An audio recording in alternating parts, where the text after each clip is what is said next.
नमस्कार मित्रांनो, big boss मराठीच्या घरातून एक मोठी अपडेट पुढे आली आहे. मित्रांनो, आज बिग बॉस मराठीच्या एपिसोडमध्ये मिडवीक एविक्शन होताना पाहायला मिळणार आहे.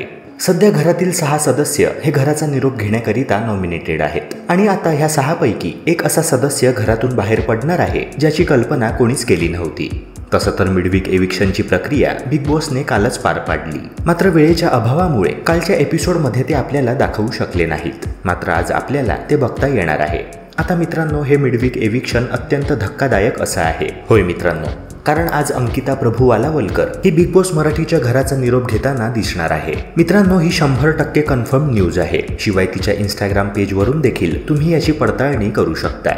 मित्रांनो, पर्सनली मला विचाराल तर ही गोष्ट शॉकिंग तर आहेच, मात्र कुठे ना कुठे फारच अनफेअर आहे. अंकिता भले ही विनर नाही, मात्र ती नक्कीच टॉप 3 किंवा इव्हन टॉप 2 पोझिशन डिझर्व करते.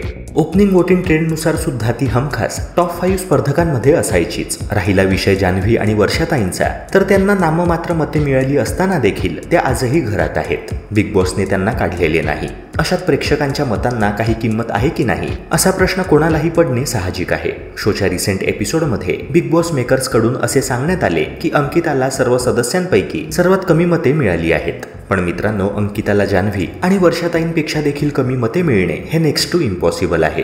मित्रांनो, खरे तर सध्या बिग बॉस निर्मात्यांचा अभिजित सावंतला शो जिंकवून देण्यासाठी खटाटोप चाललाय. तेव्हा ते सूरजला देखील जास्त दाखवत नाहीये, जेणेकरून त्याची मतसंख्या कमी व्हावी. एकूणच बिग बॉसच्या ह्या निर्णयावर जनता कमालीची नाराज आहे. मित्रांनो, ह्या प्रकरणावर तुमचे काय मत आहे कमेंट सेक्शनद्वारे नक्की कळवा. तसेच ह्या व्हिडिओला लाईक करून चॅनलला सबस्क्राईब करायला विसरू नका. भेटूया पुन्हा एका नव्या व्हिडिओसह. जय हिंद, जय महाराष्ट्र.